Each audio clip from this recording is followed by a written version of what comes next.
Soit dit en passant, écoutez l'analyse de la CFE Énergie sur l'actualité des industries électriques et gazières, sans bobard ni blabla. Bonjour à toutes et à tous, très heureux de vous retrouver dans ce 21e podcast dédié à l'analyse de l'évolution des fonds communs de placement de nos groupes EDF et Engie pour le mois d'octobre. Comme d'habitude, je vais vous parler dans un premier temps du contexte économique global et puis je ferai une restitution synthétique des performances de vos fonds communs de placement favoris. Rappelez-vous, je vous avais laissé fin septembre sur l'incertitude économique qui pesait sur les marchés, avec d'un côté un risque d'emballement de l'inflation accompagné d'une politique monétaire bien moins accommodante que par le passé, et d'un autre côté, avec un planning du mois d'octobre extrêmement chargé par des résultats trimestriels qui devaient permettre de se faire un avis tranché sur la santé et surtout sur les perspectives des entreprises pour l'année 2022. Le moins qu'on puisse dire, c'est qu'on a été servi et que la balance a très franchement penché du côté de l'optimisme. En effet, les investisseurs semblent digérer le discours des banques centrales qui anticipent une réduction de leur soutien à l'économie justifiée par l'amélioration de la conjoncture. En parallèle, les résultats des entreprises sont excellents, avec de très nombreux relèvements d'objectifs et des ambitions pour 2022 au-dessus des attentes, en dépit de la hausse des prix des matières premières et des difficultés d'approvisionnement liées à la cessation d'activité au plus fort de la pandémie et à des commandes massives ces derniers temps.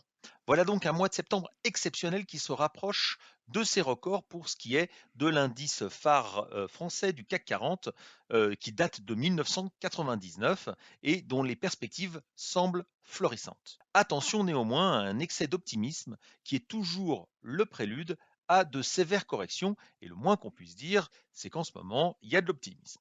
Toute cette euphorie se traduit directement dans l'évolution des marchés financiers avec une progression très forte des indices internationaux. Ainsi, l'indice MSCI World progresse de 5,6%, les indices américains Dow Jones et Nasdaq respectivement de 5,8 et 7,9%, l'indice européen, l'Eurostoxx 600 de 4,5% et enfin notre bon vieux CAC 40 de 4,8%, très très proche donc de ses records comme je vous le disais précédemment.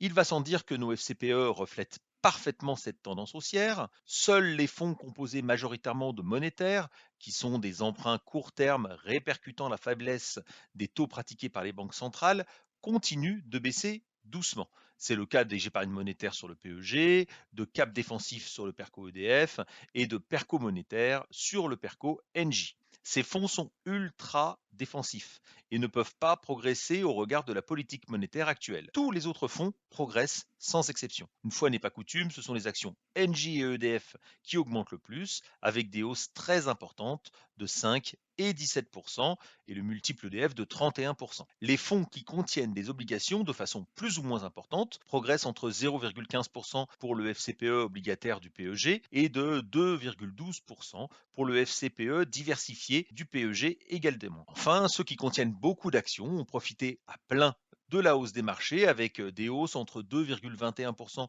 pour le PERCO dynamique d'Engie et 5,6% pour les fonds Action Monde du PEG. Voilà, c'est terminé pour le mois d'octobre. Je vous retrouve le mois prochain pour un nouveau commentaire de l'actualité de vos FCPE. Bonne journée, au revoir.